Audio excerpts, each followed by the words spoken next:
أهلا ومرحبا بكم أعزائي المشاهدين في موضوع جد حساس، وهو موضوع الزيادة في الملحة الجزافية التي لا تفيدهم حتى في أسبوع. يعني المبلغ الذي يتقاضاه أصحاب الملحة الجزافية 12 ألف دينار لأصحاب النسب المئوية من الإعاقة لا يفيدهم، يعني لا يكفيهم حتى قوت يومهم مدة أسبوع.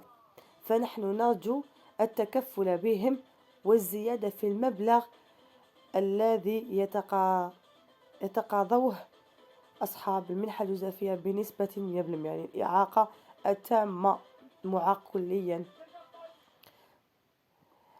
باختلاف الإعاقات. وأما 700 ألف للأمراض المزمنة وللمطلقات وللأرامل، هنا أتوقف قليلا وأقول لكم لن نصمت على هذا الوضع، ولن نسكت على هذه المنحة الضئيلة جدا التي لا تحفظ كرامة الإنسان العادي أو الإنسان المعاق. فمبلغ 700 ألف ولا 800 ولا 900 ولا مليون ما راح يديروا والو في الوقت اللي رانا فيه.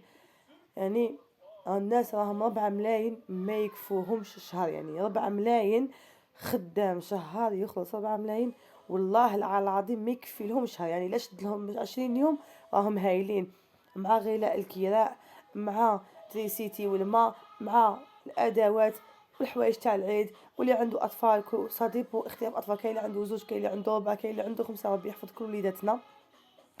نتمناو النظر في منحة الجزافية والزيادة فيها على الأقل الأصحاب المنحة الجزافية يدوا 1,5 مليون، وأصحاب الإعاقة الكلية يدوا 2 ملايين على الأقل. ما نش نطالبوا فيكم تعطوهم يعني الزيادة فيها حتى ولو كان قليل.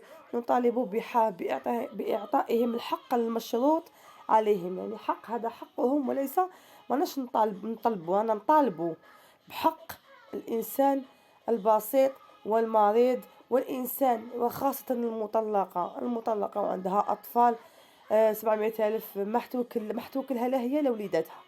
نتمناو نضرب، باسكو كاين مطلقات راجلها ما عند طليقها ما عندوش لاباي، ما عندوش مدخول، ما يعطيهاش نفقة، كيفاش راح دير بهاد الوليدات؟ نتمناو النظر يعني من هذا المنبر. يا وزيرة التضامن، يا أيها المسؤولون على هذه المسألة الحساسة وهي الزيادة في المنحة الجزافية، يجب النظر فيها بجدية تامة. زيادة للمنحة الجزافية، أنا مع الزيادة للمنحة الجزافية، والمبلغ الذي يصون كرامة المواطن، وخاصة المعاق. يعني المعاق اللي ما عنده حتى مدخول وحتى قدرة باش يختم، إعاقة 100%، هذو لازم لهم الشهرية فوق 2 ملايين. عيب نمدلهم تحت 2 ملايين، والله لا عيب. وخاصة المعاق والمتزوج. المعاق تلقاه متزوج وعنده وليدات، يعني لا حول ولا قوة إلا بالله. الشعب الآن في مظاهرات، الله يسترنا، وإن شاء الله يحفظ ربي بلادنا، وإن شاء الله إن شاء الله رئيس عبد المجيد تبون ينظر للوضع تاعنا ويعالج يعاود يعالج يطبق قرارات جديدة ويعالج الوضع.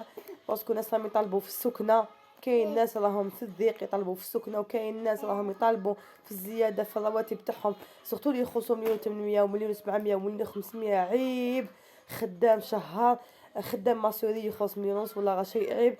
نتمنى نظر في هذا الوضع. تعليقاتكم تفيدونا، ما تنسوش ابوني. سلام.